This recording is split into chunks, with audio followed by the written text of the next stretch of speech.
"Tell me a story of Christmas," she said. The television mumbled faint inanities in the next room. From a few houses down the block came the sound of car doors slamming and guests being greeted with large cordiality. Her father thought a while. His mind went back over the interminable parade of Christmas books he had read at the bedside of his children. "Well," he started tentatively, "once upon a time, it was the week before Christmas, and all the little elves at the North Pole were sad." "I'm tired of elves," she whispered, and he could tell she was tired, maybe almost as weary as he was himself after the last few feverish days. "Okay," he said. "There was once a city not very far from here, the cutest wriggly little puppy you ever saw. The snow was falling, and this little puppy didn't have a home. As he walked along the streets, he saw a house that looked quite a bit like our house, and at the window was a little girl who looked quite a bit like me," she said with a sigh. "I'm tired of puppies. I love Pinky, of course. I mean story puppies." "Okay," he said. "No puppies. This narrows the field." "What?"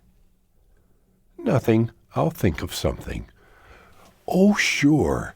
There was a forest way up in the north, farther even than where Uncle Ned lives. And all the trees were talking about how each one was going to be the grandest Christmas tree of all.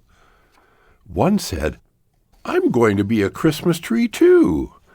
And all the trees laughed and said, 'A Christmas tree? You? Who would want you?'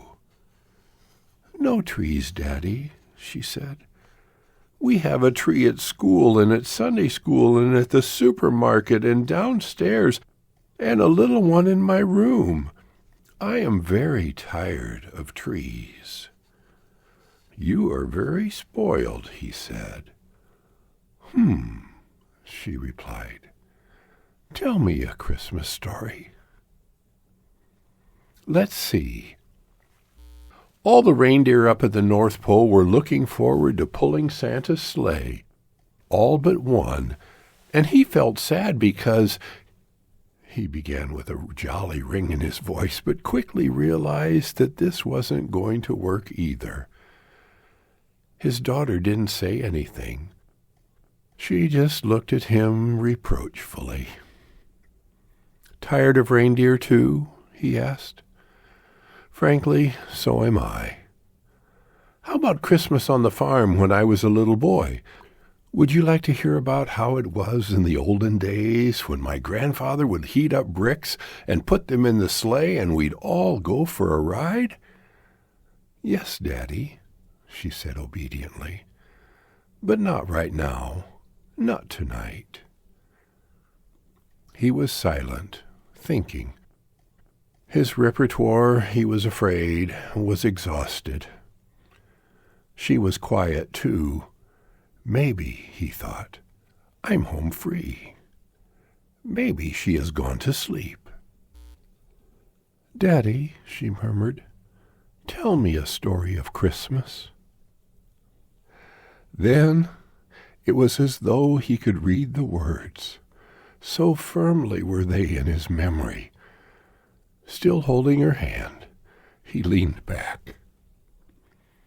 "And it came to pass in those days that there went out a decree from Caesar Augustus that all the world should be taxed."